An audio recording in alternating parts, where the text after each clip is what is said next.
다 함께 기도드리도록 하겠습니다. 사랑이 많으신 하나님 아버지 감사드립니다. 오늘도 이렇게 새벽을 깨우게 하시고 또한 하루의 시작을 주님과 함께 동행하며 저희들의 삶의 모습 가운데 주님의 영광이 나타날 수 있도록 은혜 베풀어 주시니 감사합니다. 오늘 하루도 저희들이 기뻐하고 감사하며 항상 주님을 묵상할 수 있도록 은혜 베풀어 주시옵소서. 감사드리며 예수님 이름으로 기도드립니다. 아멘.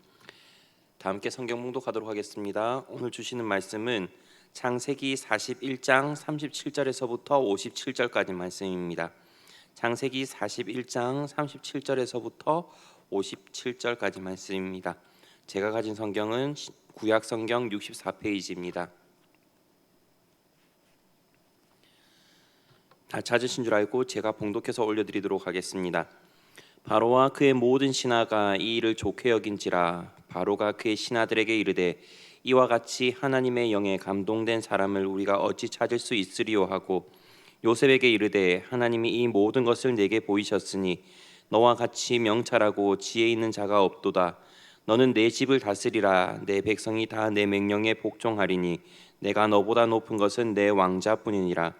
바로가 또 요셉에게 이르되 내가 너를 애굽 온 땅의 총리가 되게 하노라 하고 자기의 인장 반지를 빼어 요셉의 손에 끼우고 그에게 세마포 옷을 입히고 금사슬을 목에 걸고 자기에게 있는 버금 수레에 그를 태우매 무리가 그의 앞에서 소리 지르기를 엎드리라 하더라.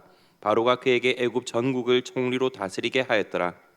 바로가 요셉에게 이르되 나는 바로라. 애굽 온 땅에서 내 허락이 없이는 수족을 놀릴 자가 없으리라 하고 그가 요셉의 이름을 사브나 바네아라 하고 또 온의 제사장 보디베라의 딸 아스낫을 그에게 주어 아내로 삼게 하니라.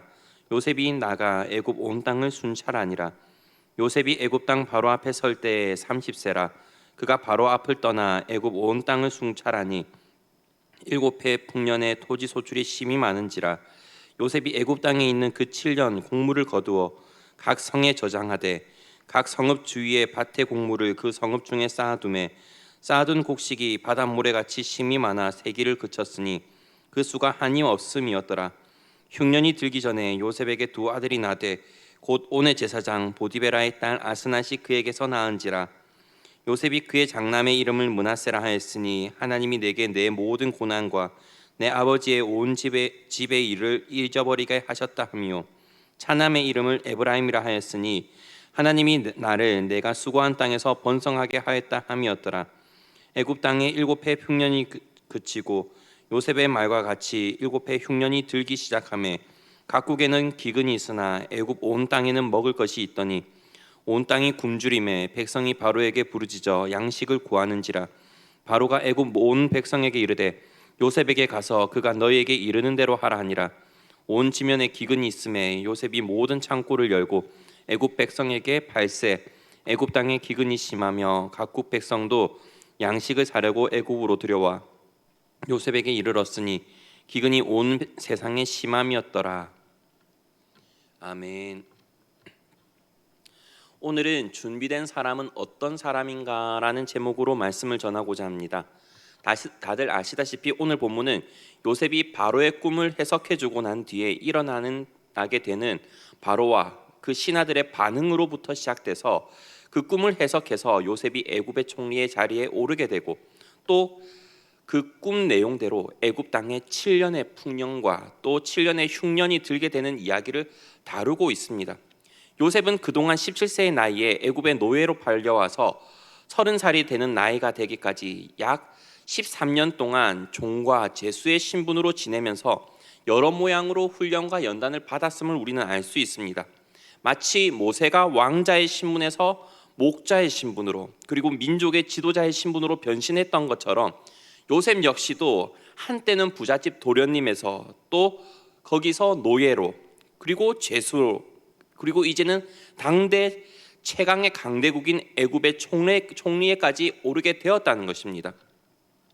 모세가 왕자로서 훈련을 받고 또 목자로서 훈련을 받았던 것처럼 요셉 역시도 노예의 신분에서 보디발의 가정에서 가정총무로 섬길 때 가정 살림에 충실하게 감당했기 때문에 밑바탕이 된 실물 경제를 잘 볼 수 있는 훈련, 그리고 주인을 잘 섬길 수 있는 훈련, 그리고 감옥에서도 제수의 신분에서는 그 나라의 정치와 문화를 배울 수 있었고 또 어디가 부패되었는지를 또 알 수 있지 않았겠습니까? 왜냐하면 왕의 제수를 가두는 곳이었기 때문에 말입니다. 그렇듯이 요셉은 애굽으로 팔려오면서 총리가 되기까지 어떤 의미에서는 계속해서 훈련을 받았던 인물이고 또 준비된 사람이었습니다. 하지만 훈련을 받은 사람이라고 해서 다 요셉처럼 귀하게 쓰이진 않습니다.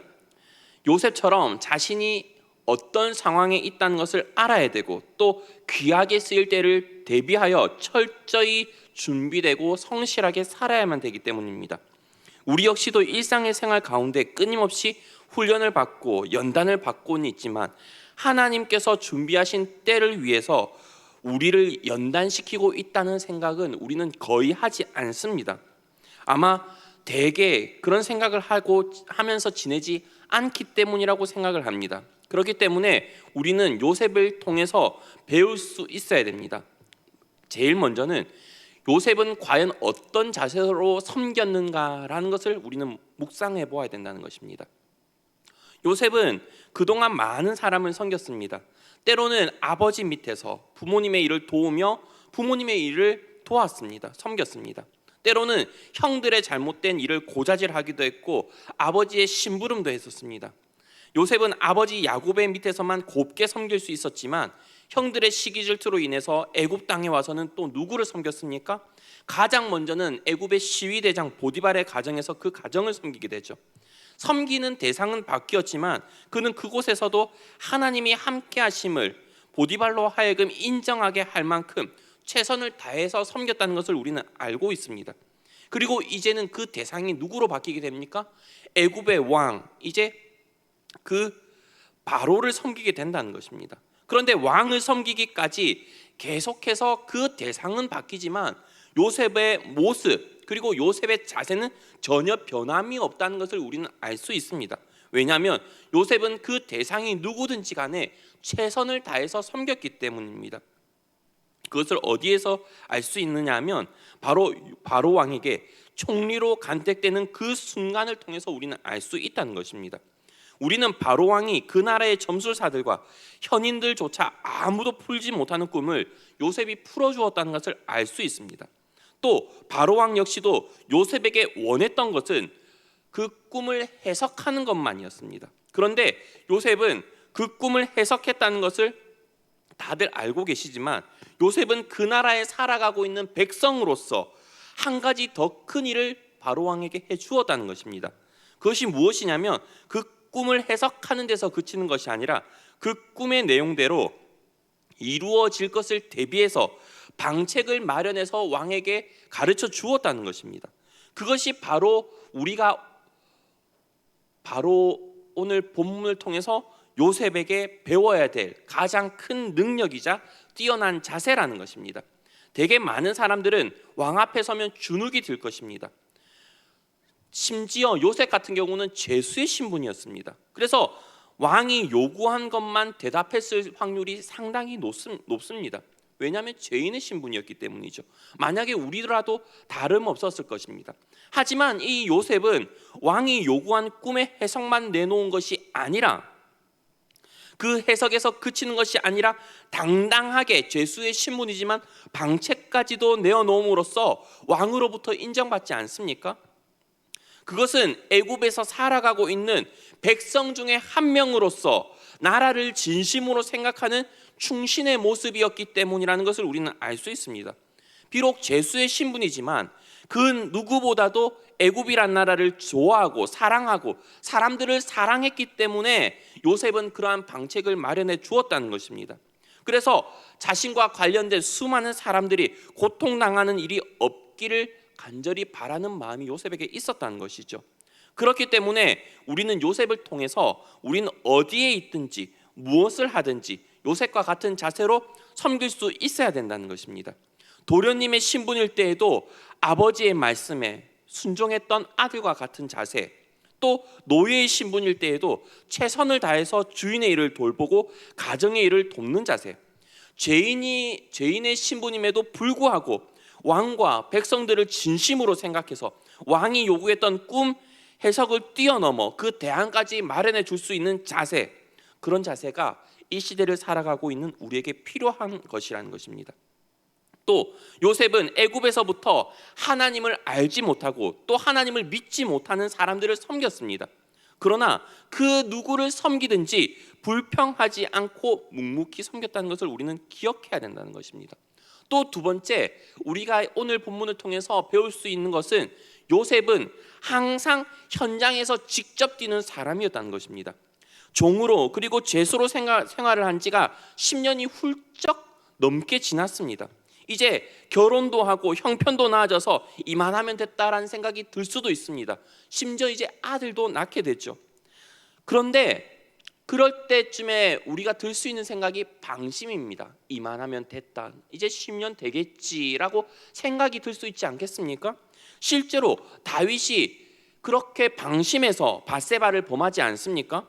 부하들은 나라를 위해서 다들 전쟁터에 나갔는데 다윗은 이제 내가 굳이 전쟁터에 나가야 되나라고 생각을 해서 왕궁을 거닐 때 범죄하지 않습니까?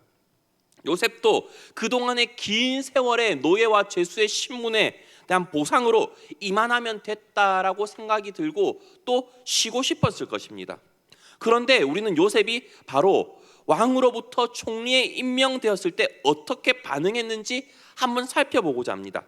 오늘 본문 45절과 46절 말씀입니다. 그가 요셉의 이름을 사브나 바네아라 하고 또 온의 제사장 보디베라의 딸 아스낫을 그에게 주어 아내로 삼게 아니라 요셉이 나가 애굽 온 땅을 순찰하니라. 요셉이 애굽 왕 바로 앞에 설 때에 30세라. 그가 바로 앞을 떠나 애굽 온 땅을 순찰하니. 45절과 46절에 똑같이 나오는 말이 있습니다. 그것은 무엇이냐면 요셉이 애굽 온 땅을 순찰하니라라는 말씀이라는 것입니다. 요셉은 자신이 직접 하지 않으면 어쩌면 일이 더 되지 않았을 것이라고 생각했을 수도 있고, 또 아니면 자신이 직접 뛰었을 때 훨씬 더 좋은 결과가 나올 것이라는 것을 믿었기 때문에 뛰었을 수도 있습니다. 또 이미 요셉은 보디발의 집에서 또 감옥 안에서 그런 훈련을 받지 않았습니까? 자신의 손을 거치면 무엇이든지 좋은 결과가 나오고 하나님이 함께 하심으로 훨씬 더 많은 결실이 맺혀진다는 것을 말입니다. 그렇기 때문에 하나님이 함께 하실 것을 믿고 절대 쉬지 않고 현장에서 열심히 뛰었던 바로 인물이 요셉이라는 것입니다. 충분히 말로 해도 되고 충분히 지시해도 되고 충분히 문서화해서 직접 전달하기만 해도 되었습니다. 하지만 애굽 온 땅을 순찰하면서 잘못된 곳을 바로잡고 부정부패나 비리를 저지르는 사람들을 잡아내어서 문책하기도 했을 것입니다. 왕의 감옥에 갇혀 있을 때 제일 많이 들었던 것 중에 하나가 이런 내용 아니겠습니까? 어디에 부정부패를 저지르는 사람이 많다더라, 이런 부패를 저지른다더라, 그런 말을 들었기 때문에 요셉은 그 애굽 온 땅에서 어디가 부정부패를 저지르는지 어디가 비리가 많은지를 알았고 또한 그것을 바로잡으려고 현장을 바로 뛰었던 인물이 바로 요셉이라는 것입니다. 7년 동안의 풍년이 있었습니다. 이만하면 되지 않았나라는 생각 때문에 전국에서 곡식이 덜 모일 것을 경계하기도 했었을 것입니다. 또 7년 동안의 흉년에는 조금이라도 더 많은 곡식을 가져가기 위해서 부정과 비리를 저지르는 일들도 또한 있었을 것입니다. 특히나 요셉은 밑바닥부터 일을 했기 때문에 어느 곳간이 비게 될지도 잘 알았을 것이죠. 그런 범죄와 부정을 막고자 요셉은 일일이 발로 뛰면서 일을 하였다는 것을 오늘 본문을 통해서 우리는 알 수 있습니다. 그렇기 때문에 정말로 열심히 일을 하는 사람, 그리고 정말로 정치를 잘하는 사람은 발로 뛰는 인물이며 또한 밑에 사람들이 더 일을 잘할 수 있도록 돕는 사람이라는 것을 우리는 요셉을 통해서 알 수 있다는 것입니다. 또 요셉과 같이 준비된 자에게는 하나님께서 제 대신 화관을 입혀주신다는 것을 기억해야 됩니다. 요셉은 이전에 보디발의 아내에게서 옷이 벗겨진 채 수치를 당하면서 도망했던 기억이 있습니다. 하지만 이제는 왕이 입혀준 세마포옷을 입음으로써 그동안의 모든 허물과 수치가 덮이게 되고 영광을 받지 않습니까? 또 왕은 자신의 인장반지도 요셉의 손에 착용시켜주고 또한 금사슬도 목에 걸어주고 버금수레에 태워주지 않습니까? 우리는 왕의 인장반지도 갖고 싶고 금사슬도 갖고 싶고 버금수레도 타고 싶습니다. 그렇다면 묻고 싶습니다. 과연 우리는 요셉처럼 준비가 되었냐 말입니다. 요셉처럼 준비된 자세로 열심히 최선을 다해서 살고 있는지 묻고 싶습니다. 밑바닥 일이라고 무시하고 또한 현장에서 일하는 것을 힘들어하고 있지는 않습니까?